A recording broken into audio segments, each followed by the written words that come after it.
Hello students, welcome back to our YouTube channel सर्वेस study. बच्चों, आज मैं आप सभी के लिए एक न्यू वीडियो लेकर आया हूं और इस वीडियो में मैं क्लास 9th केमिस्ट्री का थर्ड चैप्टर स्टार्ट करूंगा, एटम्स एंड मॉलिक्यूल्स।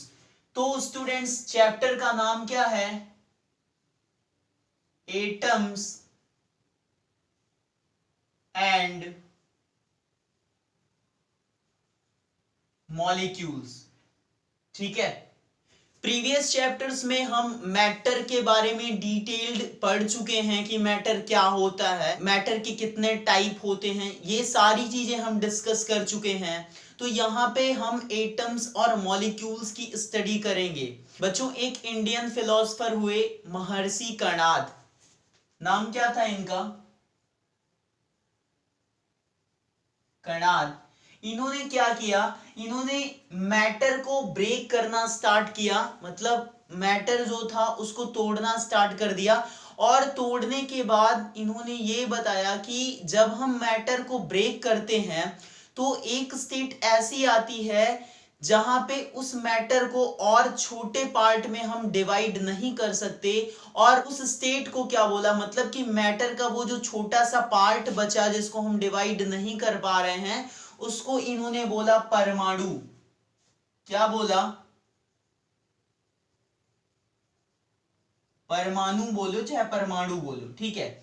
तो महर्षि कर्णाद ने ये परमाणु नाम दिया किसको? मैटर के छोटे पार्ट को, जिसको हम और ज्यादा छोटे पार्ट में ब्रेक नहीं कर पा रहे थे। ठीक है, इसके बाद एक और साइंटिस्ट आए, जॉन डाल्टन।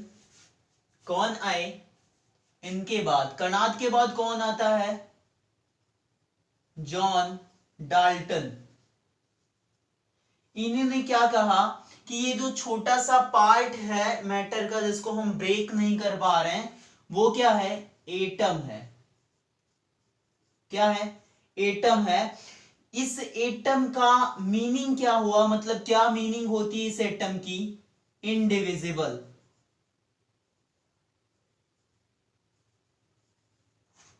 ठीक है, तो जॉन डाल्टन साहब ने क्या किया? इसका नाम एटम दिया, जिसका मतलब क्या होता है? इंडिविजिबल, मतलब कोई ऐसा चीज जिसको हम डिवाइड ना कर पाए, तोड़ ना पाए। ठीक है, तो यहां तक तो एटम की बात कर ली गई। एटम के बारे में थोड़ा सा जान लिया गया कि एटम क्या है, थोड़ा सा इसके बारे में पता चला कि ये एक इंडिविजिबल पार्ट है मैटर का, सबसे छोटा पार्ट है जिसको हम एटम बोल रहे हैं। इसके बाद जो कंपाउंड फॉर्म हो रहा था, एलिमेंट्स कंबाइन होके कंपाउंड बना रहे थे या फिर एटम आपस में कंबाइन हो रहे थे, तो ऐसा क्यों हो रहा था? इसका रीजन जानने के लिए, इसका पता लगाने के लिए दो साइंटिस्ट आए। एक आए Anton लेवॉइजर। Anton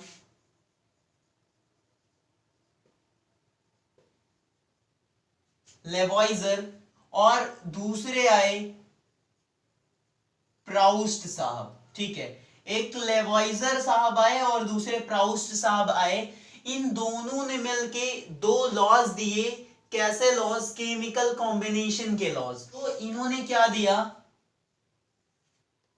laws of chemical combination. Chemical combination के लॉज प्रपोज किया इन्होंने। एंटोन लेवॉइजर ने एक लॉ दिया, कौन सा? लॉ ऑफ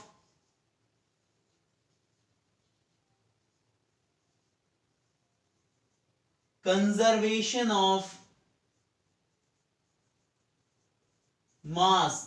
ठीक है, law of conservation of mass. और प्राउस्ट सर ने जो लॉ दिया उसका क्या नाम था? Law of constant proportion. ठीक है, तो दोनों ने एक एक लॉज दिए। तो पहला लॉ कौन सा आया? Law of conservation of mass. और दूसरा आया लॉ ऑफ कांस्टेंट प्रोपोर्शन।